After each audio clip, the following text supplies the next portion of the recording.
I just try to figure out how long after I get up is safe before I pick up the camera. You know, like, you're like laying on your face all night and then it takes a while for it to like regain its shape. Anyways, it's warming up in Portland, and I mean temperature-wise. Yeah, that was actually pretty good reading. I've been noticing running the AC pretty constantly here in the house over the last few weeks. I'm getting these weird drafts of hot air, and I keep looking up here because I think I know what the problem is. I'm also getting these strange moments of, well, let me back up. Yeah, I'm scatterbrained.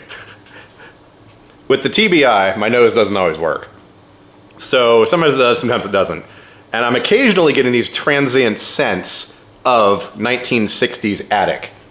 Now, don't ask me how I know exactly what an attic from 1960s smells like versus the 70s or 80s, but I noticed this thing up here on the ceiling. We have this vent up here. I think this used to be part of a cold air return system, but if you look real close, hang on here, let me see if I can get some light. I think I have this really strange device in this cabinet right here that will help us out with this. Here we go. So this is a Pelican case. It's apparently hard to open with one hand. It's one of these ones that's like weather sealed and stuff, but it has these oddly bright LEDs on the front of it. If I can operate it, there we go. Shield your eyes. So we're gonna stick this thing over here, shine some light up into that hole. In theory, this should illuminate it in a way that I can show you what I'm talking about. Okay, so in these old 60s houses, they used to use some of the framing as the ducting. And when I looked up in here, I could see there is a cap. Let me adjust the exposure here. There we go. You can see a very faint outline right here. There's a round plug that's capped off there. And I think what's going on is we're getting some air leakage through there. Enter the infrared, this thing. Now again, every time I use these, I always point out the laser has nothing to do with the temperature measurement. It's merely a guide. If you look at the top of these devices, you're gonna see this little scale here. It's hard to see, but it's gonna tell you what the measurement size is at the distance away from the sensor on the front of this thing. At 6 inches away, the measuring diameter is 1 inch. At 12 inches away, it's 2 inches, and at 24 inches, it's 4 inches. So the further you get away from this thing, the bigger the circle it's measuring. So I went ahead and pointed this thing around in here, and I was like, yeah, air temperature up there is about 70, 72, that seems about right. But when we get over here, closer to this vent, yeah, see we got like 76 degrees, 75. So we're getting some hot air leaking through that thing.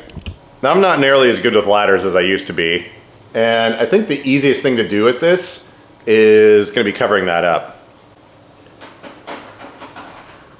There's the ice maker chiming in. With all my sign making stuff, I make magnetic signs as well. So I think what I'm going to do, I've got a roll of magnetic stock back there.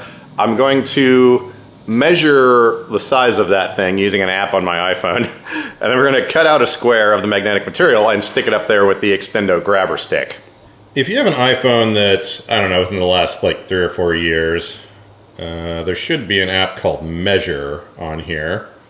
Now we can point the thing up here, and it has a little dot in the middle of the screen. So we're going to add a point right at the corner here, and then we're going to drag over here. It says 14 inches. Yeah, it shows about 14 inches for that. So we'll hit clear, and then we'll measure the depth of this thing. Oh, there we go, add rectangle. Hey, look at that. Let me take a picture. All right, so according to this thing, it's 8 inches by 14 inches, which, that seems about right. So I'm gonna head into the back room, cut out a section of that magnetic material, and we'll stick it up there. I think I've got some leftover pieces of magnetic material from other projects, so I won't have to cut it out of the giant roll, because that stuff is sort of expensive. Oh, I forgot about this. So there's another local Portland YouTuber that likes fridge magnets, and he's always talking about awesome fridge magnets. So I made this thing, and I'm going to send him the world's largest fridge magnet. I need to finish that. Okay, so here we have our roll of magnetic material. I think instead of cutting out of this thing, because, I mean, I've got a little bit of it left, but I'm going to look around. I'm pretty sure I have some pieces of this that were left over from other things. All right, I got a piece of the magnet material here cut out, and I went ahead and undersized it just a tiny bit. And we've got this super long grabber stick here. So let's try and slap this up here and see if it'll stick.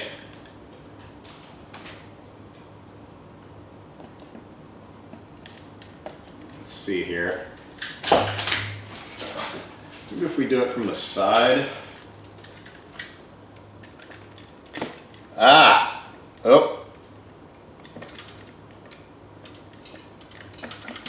Almost. Ah, come on. Okay, I'm gonna raise my seat elevator up here. I just had a thought here. Let's just lay it across the top like this. And carefully see if this will work. Ah! And that's how you knock your drink on the floor. So I don't know what that's made out of, but apparently it, I don't know if I think the texture material's too thick, and it's not gonna stick to that. Yeah, see? We're not getting any stiction. Wait a second. Let me see here. That might not even be ferrous metal. Let's test that real quick. I've got a magnet stick on my keychain here. Let's see if this thing sticks to it. Oh no, it's magnetic. Okay. I'm gonna have to figure out a way to be a little bit more sneaky to get that up there. I'll be back. After much screwing around, there is no way that that sheet of magnetic material is going to stick to that grate on the ceiling.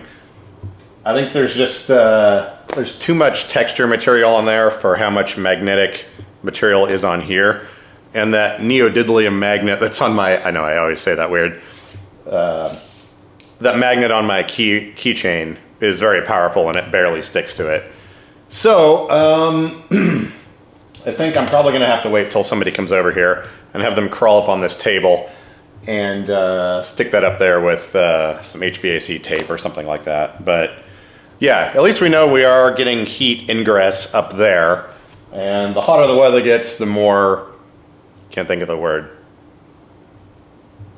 the more of an issue it'll become, I guess. But anyways, fast forward a couple weeks, I got someone to shimmy up there and stick that magnetic thing on.